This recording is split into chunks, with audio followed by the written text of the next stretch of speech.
Hi investors, welcome to SOIC. तो आज के इस बिजनेस एनालिसिस में हम लोग नायका का एनालिसिस करेंगे।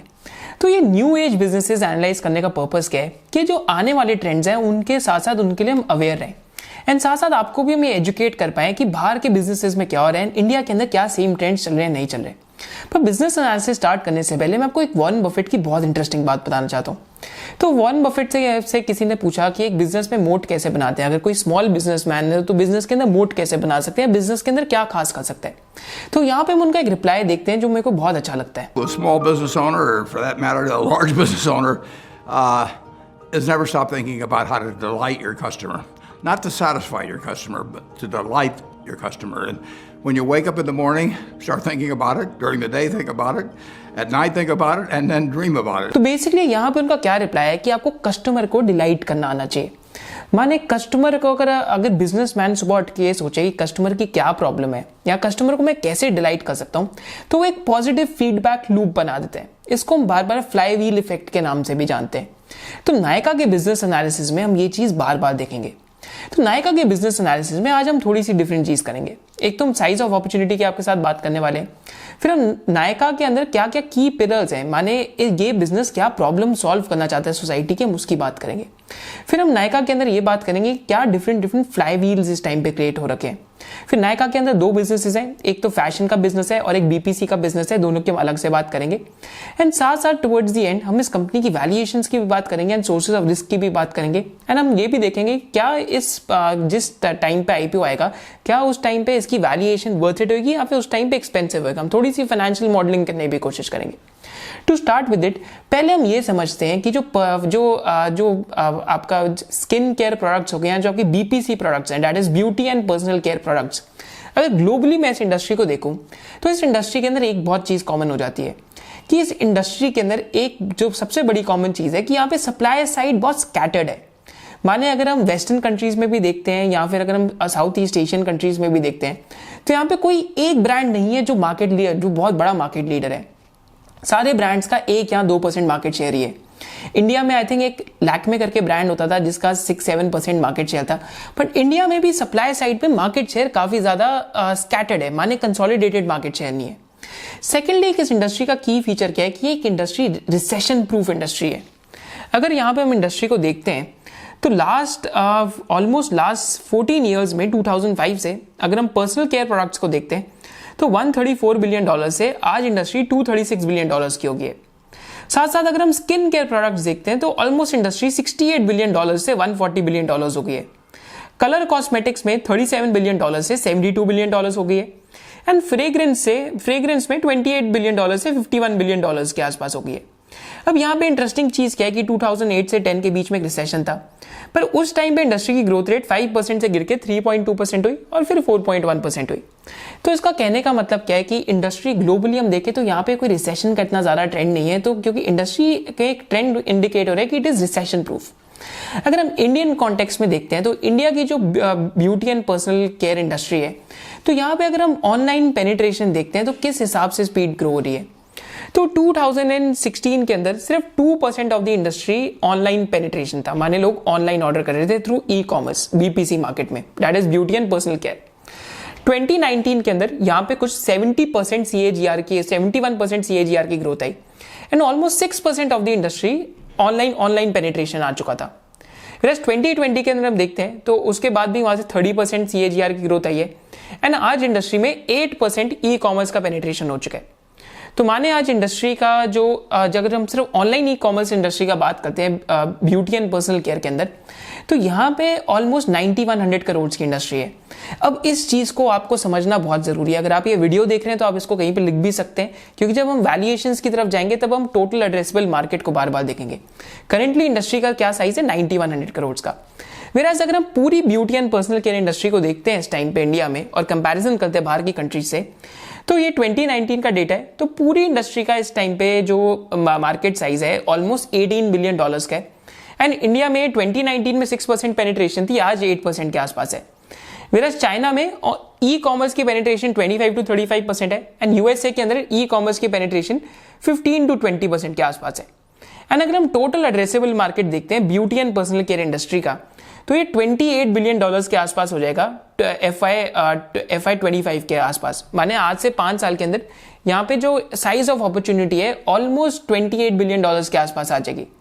तो वहां से हम ये भी सोच सकते हैं कि कितनी ऑनलाइन पेनिट्रेशन आएगी। तो अगर आप ये वीडियो देख रहे हैं, आप ये जरूर कहीं पे पॉइंट नोट कर लेना। सेकेंडली, जो फैशन इंडस्ट्री है, एक बार हम उसकी बात करते हैं। अभी हमने बात करी बीपीसी इंडस्ट्री की, माने जो आपके घर पे फीमेल्स होंगी या फिर जैसे मैं भी ऑब्जर्व करता हूँ ट्रेंड, तो कोई अगर कॉस्मेटिक्स ऑर्डर कर रहे हैं नायका के थ्रू तो it is a part of BPC industry, या स्किन केयर प्रोडक्ट्स ऑर्डर कर रहे हैं तो it's a part of BPC industry. तो हम बात करते हैं फैशन इंडस्ट्री की, क्योंकि नायका के अंदर एक फैशन का भी बिजनेस आता है। तो फैशन इंडस्ट्री को अगर हम देखते हैं तो इंडिया में इस टाइम पे फैशन इंडस्ट्री का ऑनलाइन पेनिट्रेशन 12% है, जो ऑलमोस्ट 8% से ज्यादा है जो बीपीसी इंडस्ट्री में। एंड ग्लोबली इस टाइम पे पेनिट्रेशन चाइना में 35 to 40% है, वेराज यूएस के अंदर 30 to 35% के आसपास है। एंड अगर हम यहाँ पे देखते हैं तो इंडिया में इस टाइम पे इंडस्ट्री $54 बिलियन की है, जो आने वाले 5 ईयर्स के अंदर कुछ $124 बिलियन के आसपास हो सकती है। अगेन, अगर हो सकती है या नहीं हो सकती, that is remain to be seen, क्योंकि पैंडेमिक भी बीच में आया, पर दीज आर दी एस्टिमेट्स। तो ये तो हमने इंडस्ट्री साइज की बात करी। अब हम बात करते हैं नायका की, जो इस सेगमेंट के अंदर, माने जो बीपीसी का ऑनलाइन सेगमेंट है, इसके अंदर मार्केट लीडर है। तो नायका इस टाइम पे जस्ट एज काफी सारी कंपनीज जो बहुत फास्ट ग्रो करती हैं, जैसे हमने चैनल पे सारेगामा डिस्कस करे, दीपक नाइट्राइट डिस्कस करे, सोना कॉमस्टार डिस्कस करेंगे। सिमिलरली नायका के अंदर एक मल्टीपल लोलापलूजा इफेक्ट चल रहे हैं इस टाइम पे। तो यहाँ पे क्या हेल्प हो रही है नायका की? पहला लोलापलूजा इफेक्ट क्या है कि इंडिया के अंदर इंटरनेट की पेनिट्रेशन बढ़ रही है, साथ साथ जो स्मार्टफोन है उसकी भी पेनिट्रेशन बढ़ते जा रही है। सेकंड लोलापलूजा इफेक्ट यहाँ पे इस टाइम पे क्या चल रहा है कि एक प्रीमियमाइजेशन वेव आ रही है, स्पेशली बीपीसी प्रोडक्ट्स के अंदर, माने कॉस्मेटिक प्रोडक्ट्स के अंदर, उसकी भी हम बात करेंगे। थर्ड, यहाँ के पे क्या एक लोलापलूजा इफेक्ट चल रहा है कि यंग पॉपुलेशन है काफी ज्यादा, उसकी भी हम बात करेंगे कि क्या एज है। फिर राइज ऑफ इन्फ्लुएंसर है, माने सोशल मीडिया इन्फ्लुएंसर्स। तो हमने भी देखे होंगे यूट्यूब पे या फिर काफी जगह ट्विटर या इन सब चीजों पे कि सोशल मीडिया इन्फ्लुएंसर्स का राइज चल रहा है। माने ऐसे ऐसे मैं इन्फ्लुएंसर्स देख रहा हूँ जिनके पास मोर देन 500-600,000 फॉलोअर्स हैं। इन साथ साथ वहाँ पे वो डिफरेंट कैटेगरीज को इन्फ्लुएंस कर सकते हैं। इन साथ साथ यहाँ पे एक और की ट्रेंड क्या चल रहा है इस टाइम पे कि ब्यूटी एंड पर्सनल केयर की ग्रोथ काफी चल रही है। इंडिया में इस टाइम पे इंडस्ट्री कुछ 13% CAGR से ग्रोथ कर रही है। तो पहले हम बात करते हैं इंडिया के अंदर इंटरनेट, स्मार्टफोन या इन सब की क्या पेनिट्रेशन है। तो यहाँ पे एक इंटरेस्टिंग आपको बात पता लगेगी कि इंडिया में 2020 में इंटरनेट पेनिट्रेशन आज भी 45% है, whereas 2025 में ये 63% हो जाएगी एंड 2013 में इट इज एक्सपेक्टेड कि ये 75% होगी। स्मार्टफोन पेनिट्रेशन इंडिया में 39% है, जो 2020 में, 2025 में 57% होगी एंड 2030 के अंदर 72% हो जाएगी। साथ साथ जो ऑनलाइन शॉपिंग पेनिट्रेशन है इंडिया में इस टाइम पे सिर्फ 14% है, यूएस के अंदर 77% है, चाइना के अंदर 54% है, वेराज इंडिया के अंदर इट इज एक्सपेक्टेड कि नेक्स्ट डेकेड में ये ऑलमोस्ट 36% के आसपास आ जाएगी। तो ये तो एक पहला ट्रेंड था कि क्योंकि ये इन सारी चीजों में अभी पेनिट्रेशन हो रही है, इस वजह से क्या होगा कि जो साथ साथ कैटेगरीज हैं वो भी ग्रो करते जाएंगी। जैसे बार बार हमें चार्ली मंगर भी कहते हैं कि बेसिकली एक डक थी जो पॉन्ड के अंदर बैठी हुई थी एंड पॉन्ड का लेवल ही बढ़ गया, which is just like bull markets. And similarly tailwinds का भी मतलब यही होता है कि पेनिट्रेशन इंटरनेट की काफी जाते जा रही है। सेकेंड यहाँ पे की एलिमेंट क्या है कि इंडिया की जो पॉपुलेशन है इस टाइम पे, तो इंडिया की पॉपुलेशन में एक इंटरेस्टिंग चीज क्या है कि जो जनरेशन जी है और जो मिलीनियल पॉपुलेशन है, माने जनरेशन जी के अंदर वो लोग आते हैं जो ऑलमोस्ट आज 10 to 24 ईयर्स के हैं, वेरा जो मिलीनियल्स हैं वो 25 to 39 ईयर्स के आसपास के आते हैं। तो इंडिया में इस वजह से हम कहते हैं कि इस टाइम पे गोल्डन डेकेड है या फिर इंडिया की गोल्डन सेंचुरी है, क्योंकि हमारे पास पॉपुलेशन डिविडेंड है। We are a country of youngsters. इस टाइम पे we are 51% of the population जो इस टाइम पे 10 to 34 की एज के बीच में है। तो माने this is the golden century for India अगर हमारा पॉलिसी फ्रेमवर्क राइट हो जाता है। तो ये भी एक बहुत इंटरेस्टिंग ट्रेंड चल रहा है इस टाइम पे। थर्ड की क्या ट्रेंड है यहाँ पे जो मल्टीपल लोलापलूजास के लिए साथ साथ यहाँ पे इफेक्ट कर रहे हैं इसके बिजनेस के अंदर, कि जो ब्रांड लॉयल्टी है बीपीसी बिजनेस के अंदर, that is beauty and personal care, सिर्फ 66% of consumers are not loyal to just one brand. तो मैंने आपसे बात करी थी कि जो बीपीसी कैटेगरी है ये नायका के लिए बहुत इंपॉर्टेंट पॉइंट है आपके लिए समझना, कि आज सिर्फ यहाँ पे एक लॉयल्टी एक कंज्यूमर की 66% भी नहीं है, मतलब माने 66% कंज्यूमर बार बार रिपीट परचेज नहीं करता। एंड इवन दो जो रीपरचेज कर रहे हैं, सपोज करते हैं किसी लड़की ने किसी ब्रांड का काजल लिया, तो 66% ऑफ द टाइम वो उस ब्रांड का काजल रिपीट नहीं करेगी, एंड 34% ऑफ द टाइम जब वो उस परचेज को रिपीट करेगी भी, तो उस टाइम पे भी क्या होएगा कि पूरा जो प्रोसेस है परचेज का थ्रू उसके एकदम थ्रू अगेन जाएगी, बेसिकली डिफरेंट ब्रांड्स के साथ उसको कंपेयर करेगी। सो ये इस इंडस्ट्री के अंदर एक नॉर्म है कि यहाँ पे ब्रांड लॉयल्टी नहीं है। इस वजह से यहाँ पे मार्केट शेयर सिर्फ 1 या 2% है अच्छे डिफरेंट ब्रांड्स का। तो सप्लाई साइड बहुत स्कैटर्ड है, माने किसी भी एक ब्रांड का बहुत मार्केट शेयर नहीं है इस टाइम पे। सेकेंडली यहाँ पे क्या एक इंटरेस्टिंग चीज है कि अगर हम नायका का at the end value proposition देखते हैं, तो ये अभी हम थोड़ी सी बात करते हैं नायका की, तो हमें एक इंटरेस्टिंग चीज पता लगती है कि अगर नायका के हम कस्टमर रिस्पॉन्सेज देखें तो 90% ऑफ जो नायका कंज्यूमर है वो नायका के प्लेटफॉर्म पे इसलिए आते हैं क्योंकि वहां पे वैरायटी बहुत है। 68% जो नायका का कंज्यूमर है वो नायका के प्लेटफॉर्म पे क्यों आता है, क्योंकि वहां पे जेन्युइन प्रोडक्ट्स हैं। मेरा 63% डील्स एंड डिस्काउंट के लिए आ रहे हैं, 62% इजी नेविगेशन के लिए आ रहे हैं। तो पहले हम बात करते हैं जेन्युइन प्रोडक्ट्स की, जो नायका को काफी हेल्प कर रहे हैं इस टाइम पे ग्रो करने के लिए। तो नायका का बेसिकली एक ई कॉमर्स प्लेटफॉर्म है जितने भी beauty and personal care product है उनको सेल करने के लिए। तो यहाँ पे एक ऑनलाइन में प्रॉब्लम क्या होती है, ट्रस्ट की। तो ये एक्चुअली मेरी जो सिस्टर है उसके साथ भी हुआ था, उसने कोई प्रोडक्ट मंगाया था ई कॉमर्स से, तो कोई कॉस्मेटिक का प्रोडक्ट था एंड एक्चुअली वो प्रोडक्ट फेक आ गया। पर नायका के साथ क्या है कि नायका की वेबसाइट पे जैसा कि हम यहाँ देख सकते हैं कि जिन जिन ब्रांड्स का इन्होंने लाइसेंस ले रखा है उस ब्रांड का इनके पास सर्टिफिकेट भी है। एंड आज तक मैंने एक्चुअली अपनी फैमिली में एक्सपेरिमेंट करा था, तो फैमिली में 27-28 पीपल हैं, ऑलमोस्ट उसमें से आई थिंक 9 to 10 फीमेल्स हैं। तो मेरी उनसे सबसे बात हुई थी, तो उनमें से ऑलमोस्ट 70% सरप्राइजिंगली नायका से शॉपिंग करती है। तो मैंने उनसे पूछा था कि नायका से जब आप प्रोडक्ट मंगाते हो तो अभी तक ऐसा हुआ है कि आपके पास फेक प्रोडक्ट आया हो? तो लास्ट 3 years में तो उनके साथ ऐसा ही नहीं हुआ। तो फर्स्ट की एडवांटेज क्या आती है एक नायका जैसे बिजनेस में कि जो प्रोडक्ट है वो बहुत ऑथेंटिक है, माने प्रोडक्ट के अंदर काउंटर फिटिंग का कोई एरर नहीं है। तो यहाँ पे ट्रस्ट विन कर रखा है कस्टमर का। सेकेंड की एलिमेंट क्या आता है नायका के प्रोडक्ट के अंदर, दैट इज वेराइटी। तो आज डिफिकल्ट क्या है, अगर हम बिजनेस की बात करते हैं नायका की, तो एक e commerce platform BPC category में बनाना डिफिकल्ट क्यों है, क्योंकि आपको बहुत वैरायटी चाहिए। ये ब्रांड्स के लिए भी चैलेंज है एंड ये जो कस्टमर्स हैं उनके लिए भी चैलेंज है। सपोज करते हैं एक कस्टमर को सपोज करते हैं कॉस्मेटिक ब्रांड है by the name of Christian Dior, उसका प्रोडक्ट पसंद आता है, पर दिल्ली के अंदर उसका एक ही स्टोर है। वेराज अगर वो नायका की वेबसाइट पे जाके देखेगा, क्योंकि क्रिस्टियन डियोर नायका की वेबसाइट पे या मार्केट प्लेस पे सेलिंग कर रहा है इस टाइम पे, तो उसे नायका की वेबसाइट पे काफी सारे प्रोडक्ट मिल जाएंगे। Part of the reason is क्योंकि नायका का इन्वेंट्री लेड मॉडल है, माने नायका डायरेक्टली जो अपने परचेजेस हैं थ्रू ब्रांड्स करता है, या तो जो उनके ऑथराइज्ड डीलर्स हैं उनके थ्रू डायरेक्टली खरीदता है एंड इन्वेंट्री अपने पास मेंटेन करके रखता है। इस वजह से क्या होता है कि जो प्रोडक्ट्स हैं, एक तो वो पहली चीज ओरिजिनल है एंड सेकंड चीज नायका वो एक बहुत बड़ी जो वैरायटी है वो ऑफर कर सकता है।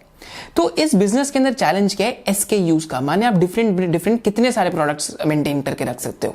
आगे जाने से पहले even at SOIC we truly believe in delighting the student.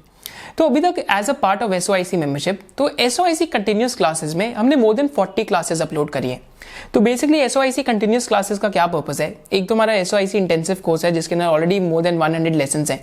साथ साथ SOIC कंटिन्यूस क्लासेस में हम लोग बेसिकली क्या पढ़ाना चाहते हैं कि स्टॉक मार्केट बार बार इवॉल्व करते रहती है, डिफरेंट सेक्टर्स बार बार आते रहते हैं, डिफरेंट बिजनेसेस आते रहते हैं, तो उनको हम कंटिन्यूसली कवर करते रहते हैं।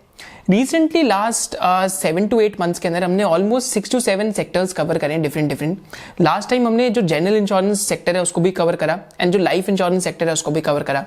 ऑलमोस्ट आज से 10 to 11 मंथ्स पहले जो केमिकल सेक्टर है उसको हमने कवर करा था, जिसके हमने दीपक नाइट्राइट की बात करी थी, DMCC की बात करी थी, साथ साथ जो नवीन फ्लोरीन बिजनेस है उसकी भी बात करी थी ना, आरती इंडस्ट्रीज की भी इनडेप्थ बात करी थी।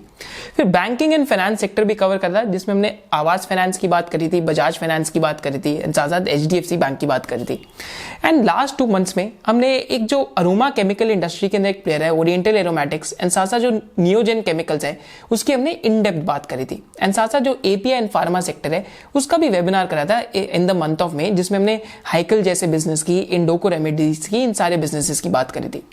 At SOIC we truly believe that stock market is a journey and not a destination, and link to the membership is given in the description below. एक बार हम यहाँ पे नायका का मार्केट प्लेस देखते हैं और सेलर और बायर के लिए यहाँ पे वैल्यू प्रोपोजिशन समझते हैं। तो यहाँ पे जो बायर है दैट इज द कस्टमर्स, उनके लिए वैल्यू प्रोपोजिशन बहुत क्लियर हो जाता है। तो बेसिकली जो यहाँ पे बायर है, तो there are more than 11 million cumulative transacting customer base, जिसमें से जो बायर्स है इनके लिए क्या अच्छी चीज़ है कि 100% ऑथेंटिक प्रोडक्ट्स मिल रहे हैं, साथ साथ एक इकोसिस्टम बन रहा है ऑफ फेलो एंथुजियास्ट, एंड साथ साथ जो कन्वीनियंट शॉपिंग एक्सपीरियंस है, and there is a wide variety of choices. And साथ साथ जो बायर्स हैं इस टाइम पे उनके लिए क्या एक अच्छी चीज़ हो रही है कि वो अपनी प्रोडक्ट को एडवर्टाइज करते पा रहे हैं। इसके साथ हम एग्जाम्पल्स भी देखेंगे, फिर ओमनी चैनल डिस्ट्रीब्यूशन मिल रही है, इसकी भी हम बात करेंगे। एंड साथ साथ यहाँ पे जो वेयर हाउसिंग है एक प्लग एंड प्ले मॉडल मिल रहा है। यहाँ पे अगर हम बात करें, सपोज करते हैं अगर एक बहुत छोटा सा ब्रांड है यूके के अंदर, या फिर एक लग्जरी ब्रांड है जिसको इंडिया में आके सेलिंग करनी है, इंडिया में आके सेलिंग करने के लिए उसको पूरा डिस्ट्रीब्यूशन सेटअप करना पड़ेगा। फिर नायका के पास already almost 44 million app downloads हैं, एंड साथ साथ नायका के पास ऑलमोस्ट 73 स्टोर्स हैं, तो एक ओमनी चैनल स्ट्रैटेजी है। तो it makes far more sense to just come and tie up with Nykaa, यानी कि आप खुद आके डिस्ट्रीब्यूशन सेटअप करेंगे तो उसमें टाइम भी काफी लग जाता है। तो ये एक मार्केट प्लेस का वैल्यू प्रोपोजिशन है। तो नायका यहाँ पे कस्टमर को इंटाइज कैसे करता है, तो अगर हम यहाँ पे इस डेटा को देखते हैं तो इस डेटा का क्या मतलब है कि अगर हम जो सिर्फ beauty and personal care products की बात करें तो 81% ऑफ द कस्टमर जो भी यूट्यूब चैनल्स हैं इनकी बहुत सुनता है। तो माने किसी ने सब्सक्राइब कर रखा है यूट्यूब चैनल पे, अगर आप वहां पे देखेंगे फेस मास्क कैसे लगाना है या फिर डिफरेंट टाइप्स ऑफ लिपस्टिक के शेड्स क्या होते हैं फीमेल्स के केसेस में, तो वहां पे ऐसे चैनल्स का एक बहुत बड़ा इन्फ्लुएंस रहता है। तो इन चीज़ों को देखते हुए नायका ने जो सोशल मीडिया इन्फ्लुएंसर्स हैं उन्होंने नायका आर्मी करके एक चीज़ बनाई है। तो उनकी ऑर्गेनाइजेशन के अंदर there are more than 1350 social media influencers जो लाइव स्ट्रीमिंग करके प्रोडक्ट्स की सेलिंग कर रहे हैं, एंड साथ साथ इनका एक अफिलिएट प्रोग्राम भी चल रहा है जहाँ पे डिफरेंट सोशल मीडिया इन्फ्लुएंसर्स इनके प्लेटफॉर्म के थ्रू प्रोडक्ट सेल कर रहे हैं तो उनको एक परसेंटेज कमीशन भी मिलता है। तो अगेन इंसेंटिव कॉस्ट बायस बिल्ड कर रखी है। सेकेंडली नायका के केस में एक बहुत सुपर इंटरेस्टिंग चीज जो क्या है, जो एक्चुअली में मेरे को कभी पता नहीं लगती अगर मैं किसी और जो विमेन उनसे इंटरेक्ट ना करता।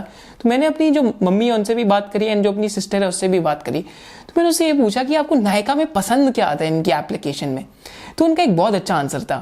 तो बेसिकली मैं अपनी सिस्टर की बात करता हूँ, तो बेसिकली कोई लिपस्टिक का शेड देख रही थी, एंड जो वो लिपस्टिक का वो शेड देख रही थी उस टाइम पे उसके नीचे 90,000 रिव्यूज थे उस लिपस्टिक के।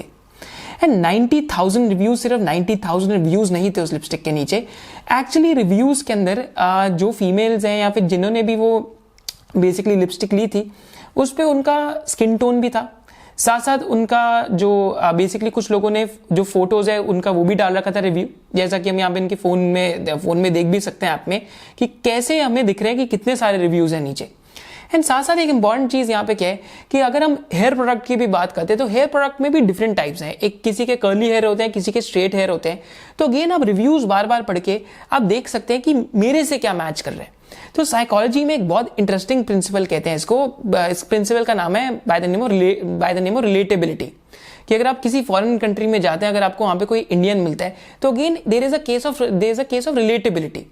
तो रिव्यू का इन्होंने क्या पॉजिटिव फीडबैक लूप बिल्ड करा है कि एक तो बहुत ज्यादा रिलेटेबिलिटी है जिसकी वजह से और भी कस्टमर्स आ रहे हैं, जिसकी वजह से और रिव्यूज आ रहे हैं, एंड जिसकी वजह से और भी एंगेजमेंट बढ़ते जा रही है।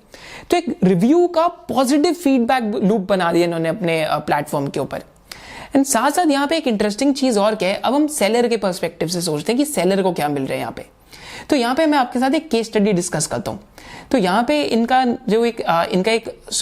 एक स्टोर था by the name of Nykaa Luxe. तो एक यहाँ दिल्ली में मॉल है by the name of Chanakya, तो मैं वहाँ पे गया था देखने के लिए। तो वहाँ पे एक ब्रांड है by the name of Charlotte Tilbury.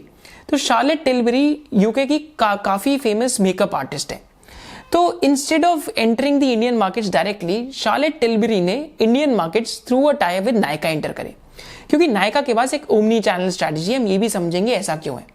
And जैसा कि हम यहाँ के इनकी स्टोर्स में पिक्चर्स देख सकते हैं तो काफ़ी सारी जगह पे इनको बहुत ज़्यादा डिस्प्ले मिल रखा था, राइट। तो डायरेक्टली इनके लिए आना काफ़ी मुश्किल हो सकता था इतना ज़्यादा डिस्ट्रीब्यूशन रीच लेने के लिए।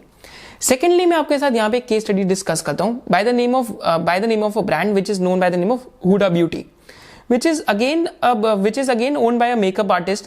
एंड यहाँ पे अगेन नायका के साथ टाई अप करके इन्होंने ये ब्रांड एंटर करा, and this brand is actually catered through imports, माने ये ब्रांड इंपोर्ट होता है। तो यहाँ पे almost with in 24 hours Nykaa ने 6,000 लिपस्टिक्स के आसपास इनकी सेल कर दी। तो ये तो सेलर के लिए वैल्यू प्रोपोजिशन है। बट एक और इंटरेस्टिंग चीज़ है कि नायका ओमनी चैनल हो रहा है। ओमनी चैनल का मतलब माने एक तो सिर्फ ऑनलाइन चैनल होता है, ऑनलाइन चैनल कि आप सिर्फ वेबसाइट पे बेच रहे हैं, फिर एक होता है ऑफलाइन चैनल कि आप जो रिटेल शॉप है उसके ऊपर बेच रहे हैं, फिर एक होता है ओमनी चैनल कि आप डिफरेंट चैनल्स के थ्रू बेच रहे हैं। तो नायका इस टाइम पे ओमनी चैनल स्ट्रैटेजी इंप्लीमेंट कर रहे हैं। तो एट द करंट मोमेंट इनके पास 73 स्टोर्स हैं। एंड अगर हम क्या कि यहाँ पे जो इनके स्टोर्स हैं उनके हम एक इंटरेस्टिंग चीज़ देखें तो स्टोर्स आर ऑफ 3 टाइप्स। एक तो नायका लग स्टोर है, फिर एक नायका ऑन ट्रेंड स्टोर है, फिर एक नायका कियोस्क है। तो नायका जो लग स्टोर है या जो लग्जरी स्टोर्स हैं, इन स्टोर्स का साइज ऑलमोस्ट 1150 स्क्वायर फीट के आसपास है। एंड अभी इस टाइम में इनका 35 ऐसे स्टोर्स हैं। तो बेसिकली दिल्ली के अंदर अगर because I put up in Delhi, तो पैसिफिक मॉल के अंदर इनका एक ऐसा स्टोर था। एंड साथ साथ जो चाणक्य मॉल है वहाँ पे इनका ऐसा स्टोर था। एंड यहाँ पे मैं एक्चुअली इन स्टोर्स में गया भी था इनकी स्ट्रैटेजी समझने के लिए। तो जो लग्जरी स्टोर्स हैं इनके, या फिर जो नायका लग स्टोर है, तो यहाँ पे ऐसे ब्रांड्स बेच रहे हैं जो लग्जरी हैं, यहाँ थोड़े से महंगे ब्रांड्स हैं। तो यहाँ पे ब्रांड्स आर लाइक एक very famous brand by the name of MAC करके यहाँ पे सेल कर रहे हैं। एंड साथ साथ जैसे हमने अभी बात करी थी जो इनके एक्सक्लूसिव टाइप्स है वो भी यहाँ पे काफ़ी सेल कर रहे हैं। एंड साथ साथ यहाँ पे डिफरेंट ब्रांड्स हैं जैसे हम देख सकते हैं, इनकी भी यहाँ पे बहुत सेलिंग कर रहे हैं। तो यहाँ पे थोड़ा सा लग्जरी एंड पे सेलिंग हो रही है। सेकेंडली यहाँ पे जो नायका ऑन ट्रेंड है, तो बेसिकली यहाँ पे नायका के जो और मोस्ट ट्रेंडिंग प्रोडक्ट्स हैं उनकी वेबसाइट पे, उनकी ज़्यादा सेलिंग होती है इन स्टोर्स में। तो एम्बियंस मॉल गुड़गांव के अंदर जो दिल्ली के अंदर है, वहाँ पे Nykaa on the trend store है। फिर नायका के एट दी एंड एक कियोस्क भी है। तो खान मार्केट के अंदर नायका का आई थिंक सबसे छोटा स्टोर है दिल्ली के अंदर। That is just meant for exposure. क्योंकि ओमनी चैनल का मतलब क्या है, यहाँ पे एक बहुत इंटरेस्टिंग चीज़ है।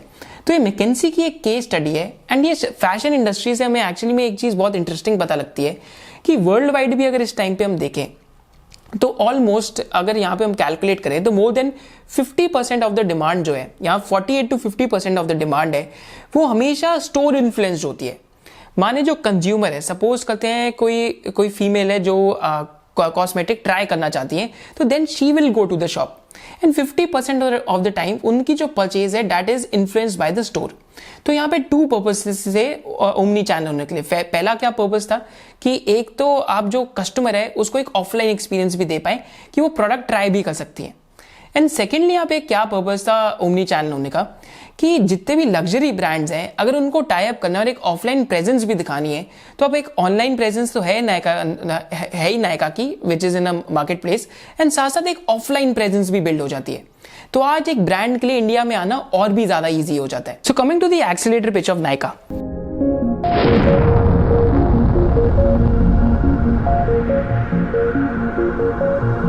तो नायका के बिजनेस में एक बहुत इंपॉर्टेंट चीज क्या है कि यहाँ पे कस्टमर का एंगेजमेंट काफी ज्यादा है।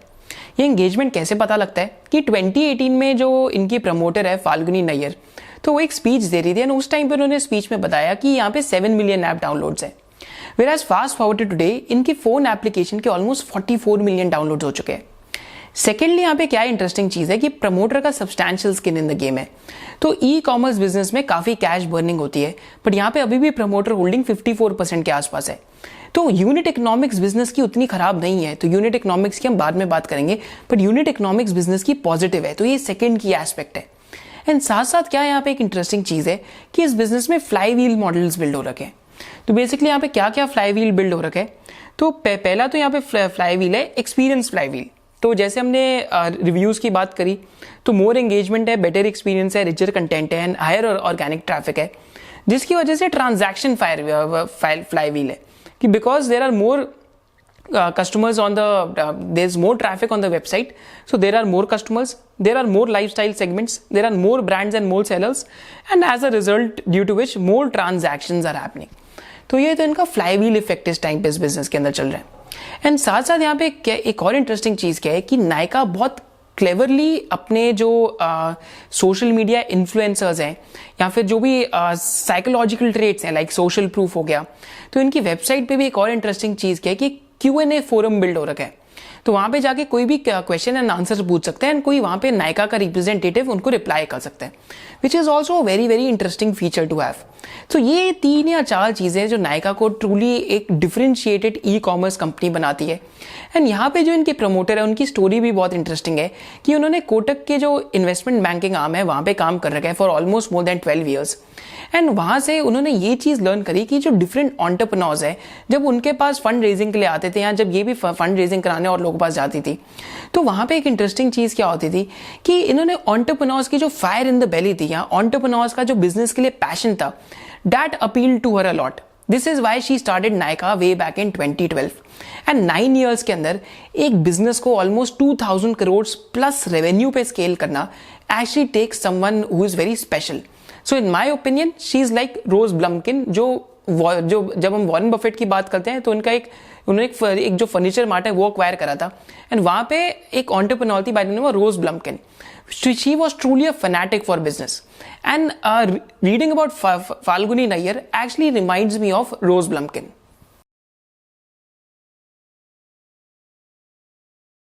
ब्रांड्स के लिए यहाँ पे एक और क्या प्रोपोजिशन है कि अगर हम नायका की फोन एप्लीकेशन देखते हैं तो फोन एप्लीकेशन के अंदर भी एक नायका लक्स करके सेगमेंट बना हुआ है, तो माने नायका लग्जरी। अगर आप इसको क्लिक करते हैं तो यहाँ पे भी जो लग्जरी ब्रांड्स है उनको एक सेपरेट शेल्फ स्पेस मिलती है इवन एप्लीकेशन के अंदर।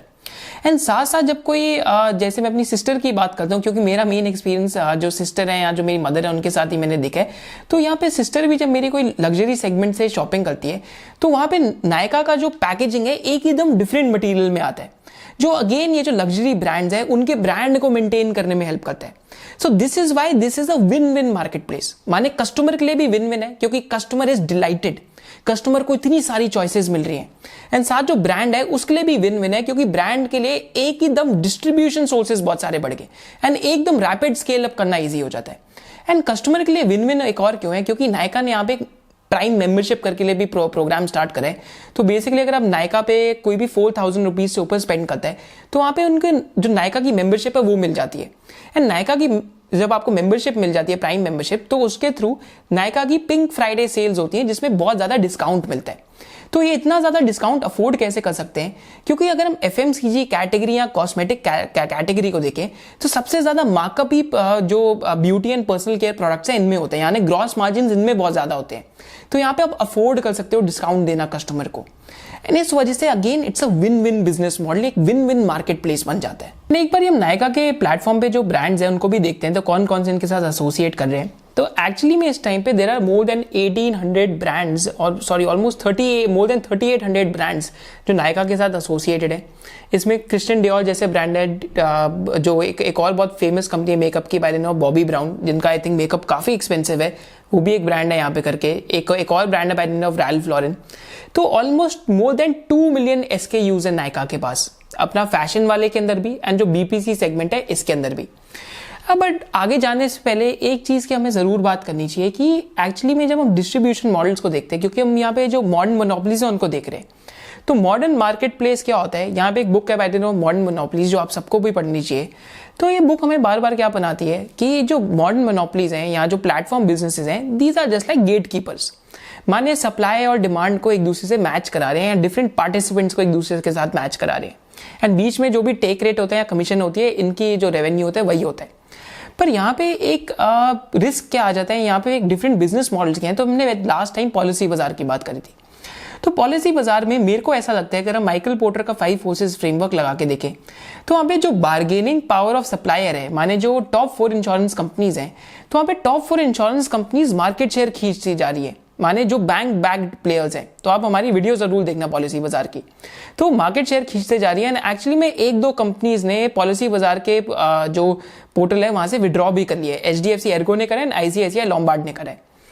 पर नायका के केस के अंदर क्या है कि क्योंकि यहाँ पे सप्लाई साइड बहुत ज्यादा स्कैटर्ड है, माने कोई भी एक सप्लायर की बहुत ज्यादा बार्गेनिंग पावर नहीं है। सपोज करते हैं एक सप्लायर कहता है कि आज मैं आपके प्लेटफॉर्म पे नहीं बेचूंगा, तो एक्चुअली में it makes a lot of sense कि अगर नायका उनको खुद भी मतलब नायका को एक्चुअली बहुत ज्यादा डैमेज नहीं होगा।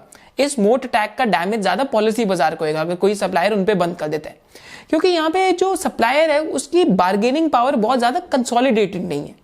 ये मैं आपके साथ क्यों कर रहा हूं, क्योंकि आपको माइकल पोर्टर का 5 फोर्सेस एनालिसिस यहां से आप लगा सकते हैं। These are the real insights कि Nykaa is actually a superior business model when we compare it to a Policybazaar when it comes to distribution and साथ साथ कंसोलिडेशन एंड जो फ्रैगमेंटेड मार्केट्स है जब हम उनकी बात करते हैं। तो अब यहाँ पे एक और क्या एक इंटरेस्टिंग ट्रेंड चल रहा है नायका के बिजनेस में, प्राइवेट लेबल्स। ग्लोबली अगर हम देखते हैं एफएमसीजी प्रोडक्ट्स में और ज्यादा डिफरेंट प्रोडक्ट्स के अंदर, तो प्राइवेट लेबल का जो मार्केट शेयर है टॉप ब्रांड से काफी ज्यादा बढ़ते जा रहा है। तो अगर हम इटली के अंदर देखते हैं तो प्राइवेट लेबल्स का मार्केट शेयर ऑलमोस्ट 19% के आसपास आ चुके हैं। सेम अगर हम यूके के अंदर देखते हैं तो प्राइवेट लेबल्स का मार्केट शेयर इस टाइम पे 41% के आसपास है।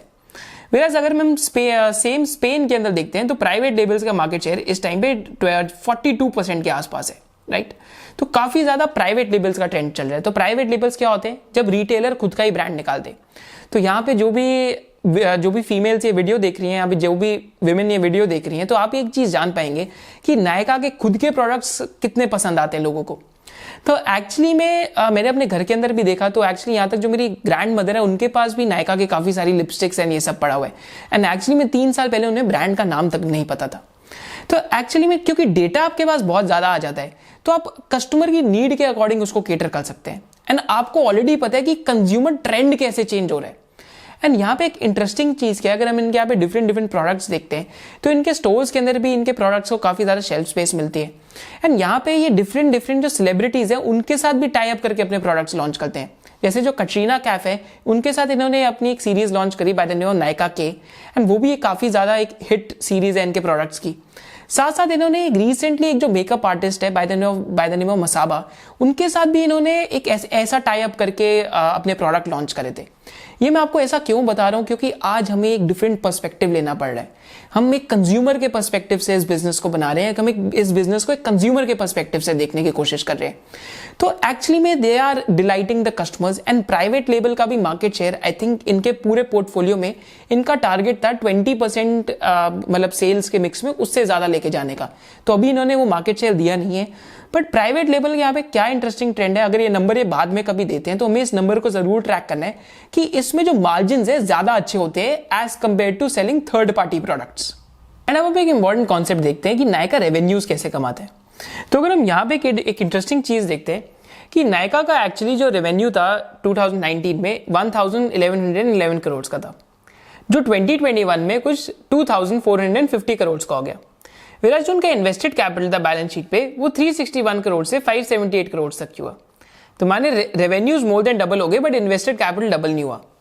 क्योंकि यहाँ पे कैपिटल टर्नओवर रेशियो, माने अगर मैं 1 रुपए का कैपिटल लगाता हूं तो मेरी कितने रुपए की सेल हो रही है, that has basically increase from 3.1x to 4.2x के आसपास। माने if I put in 1 rupee of capital तो मैं 4.2 रुपीज की सेल कर रहा हूँ। एंड यहाँ पे एक बहुत इंटरेस्टिंग चीज क्या है, अगर हम इनका ग्रॉस मर्चेंडाइज वैल्यू देखते हैं तो इस टर्म को हम अभी समझेंगे, बहुत ईजी टर्म है। तो यहाँ पे अगर हम इनका ग्रॉस मर्चेंडाइज वैल्यू देखेंगे तो 70% जो इनका ग्रॉस मर्चेंडाइज वैल्यू है वो बेसिकली एग्जिस्टिंग कस्टमर से आ रहा है।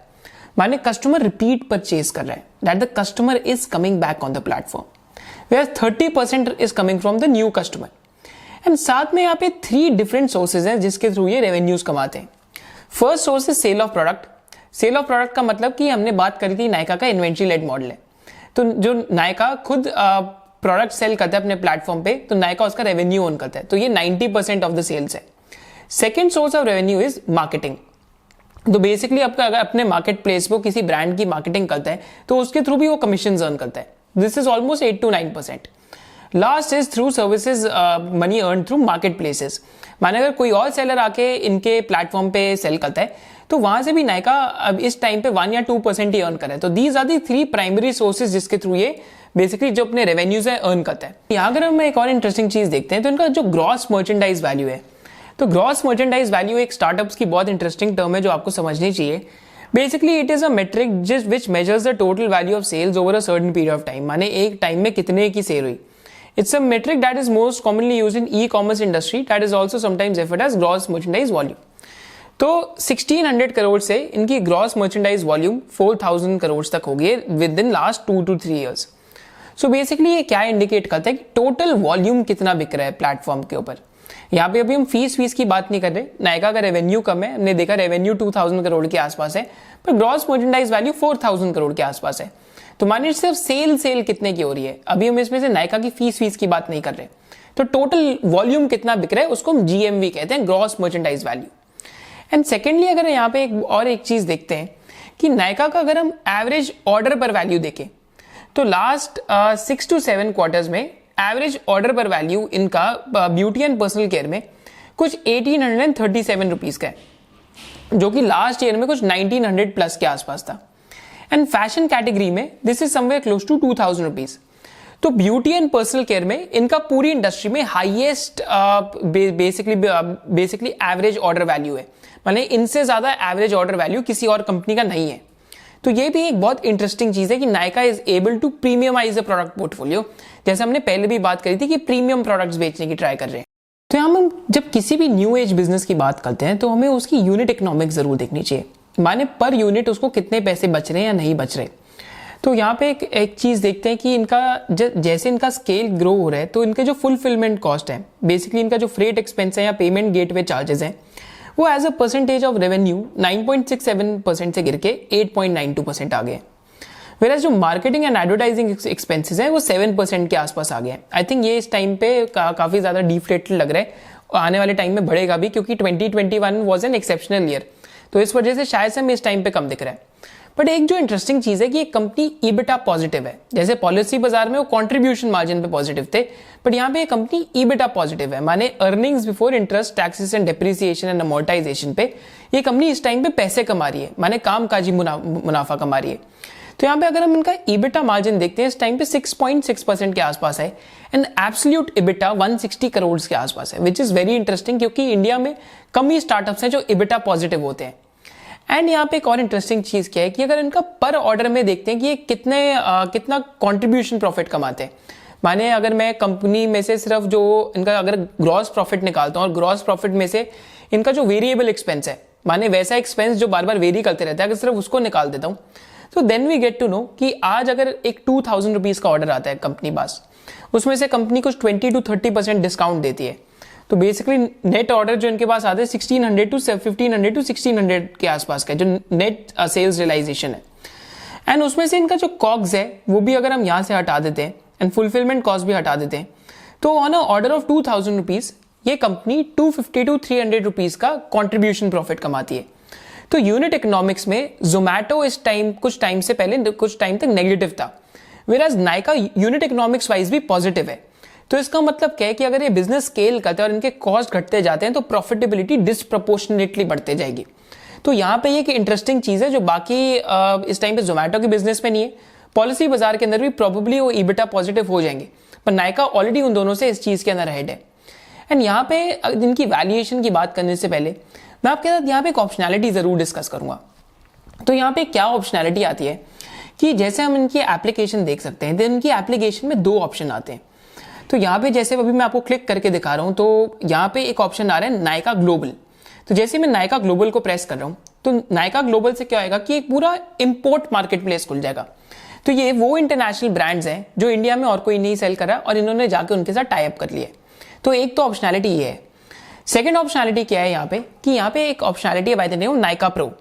तो नायका प्रो क्या है, जितने भी सैलॉन्स हैं, जितने भी मेकअप आर्टिस्ट हैं, अगर वो बल्क में बाइंग करते हैं तो उनको भी डिस्काउंट मिलेगा, एंड साथ साथ उनके लिए ब्लॉग्स भी हैं एंड डिफरेंट जो एजुकेशन मटेरियल है वो भी है यहाँ पे, एंड कौन कौन से न्यू जो मेकअप्स हैं ट्रेंड में आ रहे हैं वो भी इसके अंदर इंक्लूडेड है। This is also part of the application. तीसरी चीज क्या है यहाँ पे कि नायका भी B2B प्लेयर बनना चाह रहा है, माने जो डिफरेंट रिटेलर्स हैं उनको ये जो प्रोडक्ट्स हैं सप्लाई करना चाहते हैं as a business to business model. तो ये भी एक ऑप्शनैलिटी है इस टाइम पे बिजनेस के अंदर। लास्ट ऑप्शनैलिटी बिजनेस के अंदर क्या है, एडजेसेंसीज। क्योंकि मार्केट प्लेस पे ऑलरेडी इतने लोग आ रहे हैं, तो एक इन्होंने रिसेंटली एडजेसेंसी स्टार्ट करी थी by the name of mother and children. तो जो भी पेरेंट्स के लिए या फिर जो जितनी भी मदर्स हैं उनके लिए जो उनके गुड्स या मर्चेंडाइज आती है वो भी इनकी एप्लीकेशन के अंदर में दिख जाता है कि ये भी एक पार्ट है। And lastly Nykaa for main. तो नायका ने अभी तो जितनी भी फीमेल्स हैं उनके आई थिंक वहाँ पे एक ब्रांड बना के कॉन्कर कर लिए, पर आजकल जो मेल्स हैं उनमें भी बहुत ज़्यादा ग्रूमिंग की हैबिट्स अच्छी चल रही है, एंड उनमें भी काफ़ी ज़्यादा जो भी मेंस के प्रोडक्ट्स आ रहे हैं उनका एक ट्रेंड आ रहा है। तो नायका ने फॉर मेन भी एक अपनी वेबसाइट लॉन्च करी है नायका फॉर मैन के नाम से, एंड आई थिंक वो भी एक इंटरेस्टिंग ऑप्शनैलिटी है जो इस बिजनेस के अंदर आ सकती है। अब हम बात करते हैं बिजनेस के अंदर रिस्क क्या है। तो पहला सबसे बड़ा रिस्क क्या है इस बिजनेस के अंदर का, कंपेटिटिव इंटेंसिटी का। तो यहाँ पे जैसे इनका एक पीयर है, तो उनके पीयर की मैं बात करता हूँ। एक्चुअली उस टाइम पे साइज में काफ़ी छोटा है, so name of the company is purple and ये इसका रेवेन्यू इस टाइम पे 118 करोड़ के आसपास है। नायका का रेवेन्यू FY20 में almost somewhere close to 1800 crore था। तो ये कंपनी का रेवेन्यू नायका के ऑलमोस्ट 6-7% के आसपास है एंड इस कंपनी का लॉस भी 25 करोड़ के आसपास का है and this company is also negative when it comes to cash flow from operations. तो एक तो ये कंपेटिटर है। Second competitor Myntra. तो मिंत्रा भी इस टाइम पे काफी ज्यादा अपना जो BPC कैटेगरी है उसको टारगेट कर रही है, that is beauty and personal care. तो वहां पे भी एक कंपटीशन और आ सकता है एंड साथ साथ Amazon एंड फ्लिपकार्ट तो कंपेटिटर्स हैं ही, पर जैसे नायका ग्रो कर रही है तो ये कंपेटिटर्स भी आ रहे हैं। पर मेरे को ऐसा लगता है कि ये सारे कंपेटिटर्स हैं हॉरिजॉन्टल फोकस्ड। माने अगर मिंत्रा, फ्लिपकार्ट या Amazon की बात करूं तो और भी कैटेगरीज में, पर Nykaa is purely vertically focused. माने वो एक फैशन की ही कैटेगरी में, माने वो BPC की कैटेगरी में, उसके साथ साथ वो दूसरी एडजेसेंसीज के अंदर आ रही है। तो आई थिंक एक फोकस की यहाँ पे जरूर आई थिंक कंपनी को एक कंपेटिटिव एडवांटेज जरूर मिलती है, क्योंकि मैनेजमेंट का जो बैंडविड्थ है वो बहुत फोकस्ड रहता है। साथ साथ एक और रिस्क क्या रहता है बिजनेस के अंदर कि अगर हम यहाँ पे नायका की सब्सिडरीज देखते हैं तो then we basically get to know कि इनकी ऑलमोस्ट 7 to 8 सब्सिडरीज हैं। Nykaa e retail private limited, FSN brands marketing private limited. तो जो FSN brands marketing private limited है, बेसिकली ये इनके जो प्राइवेट लेबल की सब्सिडरी है वो ये है इस टाइम पे। एंड इंडियन गवर्नमेंट ने रिसेंटली एक ई-कॉमर्स की ड्राफ्ट पॉलिसी निकाली है जिसके अंदर ये भी बताया गया है कि जो भी मतलब it is basically a resolution, शायद से अभी पास हुआ नहीं है, पर उसके अंदर एक प्रपोजल है कि आप अपने प्लेटफॉर्म पे प्राइवेट लेबल्स नहीं सेल कर सकते, क्योंकि आपके पास एक डिस्प्रपोर्शनेट एडवांटेज है, क्योंकि आपके पास ही सारा डेटा है। तो अगर ये बैन हो जाते तो जो नायका के प्राइवेट लेबल के एम्बिशंस हैं they will take a hit. Secondly वहां पे एक और क्या नॉर्म हो सकता है कि आपके जो आपका जो प्लेटफॉर्म है उस पर आपकी जो आपकी रिलेटेड पार्टी है डेटा यूज करके प्रोडक्ट्स नहीं सेल कर सकती। जो आपकी जो वो सब्सिडरी बेसिकली वहां पे RTP मानी जा रही है जहां पे आपका 25% से ऊपर ज्यादा स्टेक है। तो यहाँ पे हम जैसा देख सकते हैं नायका का ऑलमोस्ट यहाँ पे 100% स्टेक है, ऑलमोस्ट पूरी सब्सिडरी इनकी है। तो अगेन ये एक रिस्क है कि बिजनेस का जो इन्वेंट्री लेड मॉडल है यहाँ पे एक चैलेंज भी हो सकता है। सो आई थिंक ये सोर्सेज ऑफ रिस्क आते हैं बिजनेस के अंदर। And last source of risk business के अंदर क्या आता है, that is of patent infringement. जैसे हम DKNY एक कॉस्मेटिक ब्रांड है, तो नायका ने ट्राई करा था NKYD करके एक ब्रांड को रजिस्टर कराने का, तो DKNY ने नायका के ऊपर केस कर दिया था। सिमिलरली जो लॉरियल ने नायका के जो प्राइवेट लेबल्स हैं उनमें से कुछ प्रोडक्ट्स पे केस कर रखे हैं बिकॉज दे थिंक कि वो प्रोडक्ट उनके कॉपी हो रखे हैं। तो एक पेटेंट इन्फ्रिंजमेंट का भी यहाँ पे केस हो सकता है। एंड साथ साथ यहाँ पे प्रिंसिपल एजेंट कंफ्लिक्ट आता है कि अगर बाय चांस ये सप्लायर्स कंसोलिडेट हो गए एंड नायका का प्राइवेट लेबल बिजनेस भी काफी बड़ा हो गया, तो एक प्रिंसिपल एजेंट कंफ्लिक्ट हो सकता है कि नायका अगर अपने प्रोडक्ट्स ही बेच रहा है जिसमें ज्यादा मार्जिन है as compare to its competitor, as compare to its suppliers जो इनके कंपेटिटर्स बन जाएंगे। तो ये भी एक कंफ्लिक्ट हमने देखा है कि एग्रीगेटर बिजनेसेस में यूजली आ ही जाता है। तो ये तो सोर्सेज ऑफ रिस्क थे, बट अब आई थिंक हम जो वैल्यूएशन पार्ट है उसकी तरफ चलते हैं। तो हम एक बार कंपनी की वैल्यूएशन समझते हैं। तो यहाँ पे वैल्यूएशन चाहे जितनी भी खराब हो पर हमें जरूर करनी चाहिए, क्योंकि हम एक रफ गेस्टिमेट दिमाग में जरूर बनाना चाहिए कि एक्चुअली में क्या हम अपने टारगेट के पास मूव कर रहे हैं या उससे दूर मूव कर रहे हैं। तो इट इज कोटेड कि इस बिजनेस को ऑलमोस्ट 3.5 to 4 बिलियन डॉलर्स की वैल्यूएशन मिलेगी, माने 25,000 करोड़ to 30,000 करोड़ की। एंड आज इस बिजनेस का जो रेवेन्यू है वो कुछ 2,000 to 2,400 करोड़ के बीच में, माने almost 10x price to sales का वैल्यूएशन। पर यहाँ पे अज्यूम करते हैं, पहले इनकी टोटल एड्रेसेबल मार्केट में आते हैं। तो जैसे मैंने आपको कहा था बिगनिंग में, उसको याद रखना। तो यहाँ पे हम जैसा देख सकते हैं कि पहली जो इनकी टोटल एड्रेसेबल मार्केट है वो है BPC कैटेगरी में, that is beauty and personal care. तो करेंटली 9100 करोड़ की मार्केट है ऑनलाइन पेनिट्रेशन में, जिसमें इनके पास 30% के आसपास मार्केट शेयर है।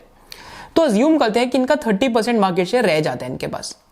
एंड ऑनलाइन पेनिट्रेशन इस टाइम पे 8% से बढ़ के 2025 में 16% हो जाती है BPC मार्केट में।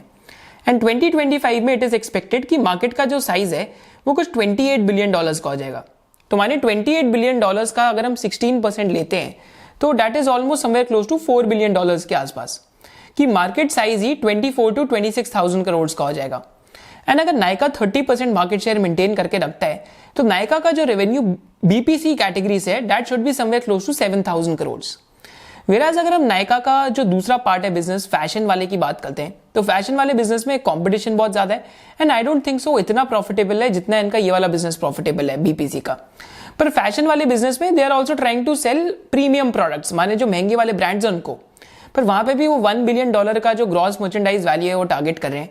पर हम एक कंजर्वेटिव एस्टिमेट लगा के चलते हैं कि अगर ये 2000 करोड़ का रेवेन्यू कर देते हैं वहां से, या 2500 करोड़ का रेवेन्यू कर देते हैं, तो this business can do sales of 9 to 10,000 crore in 2025। तो this is again just a guesstimate. तो I think forecasting just tells you more about the forecaster than actually the forecast. तो हम लोगों को पता है हम गलत होने वाले हैं, बट फिर भी हम आपके साथ इसलिए कर रहे हैं ताकि आपको भी एक आइडिया लगे कि गेस्टिमेट्स बनाते कैसे हैं। तो अगर 9 to 10,000 करोड़ की सेल है एंड अगर इबिटा मार्जिन 9 to 10% का हो जाता है, तो that is a 1000 crore of EBITDA.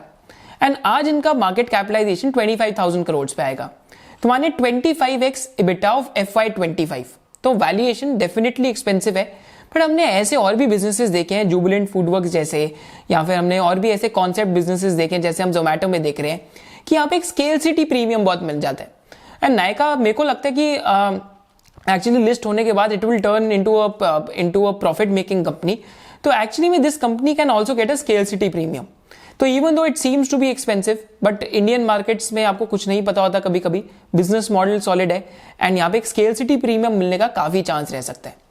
So this was the business analysis of Nykaa.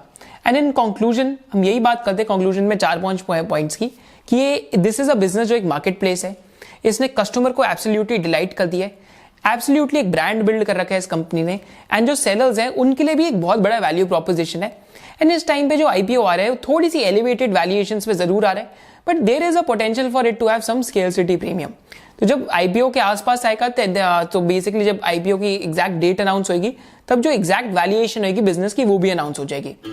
Do let me know in the comment section कि आपको ये बिजनेस एनालिसिस कैसा लगा, क्योंकि हम आपके लिए डिफरेंट बिजनेसेस एनालाइज कर रहे हैं। एंड जो हमारी नेक्स्ट वीडियो होगी that will be on one stock that is leading the green energy revolution in India, and साथ साथ will be analysing the business of Mastek. Thank you for joining us. I hope you like the business analysis. Jai Hind. So many days is yet to come. Too many times has come to pass.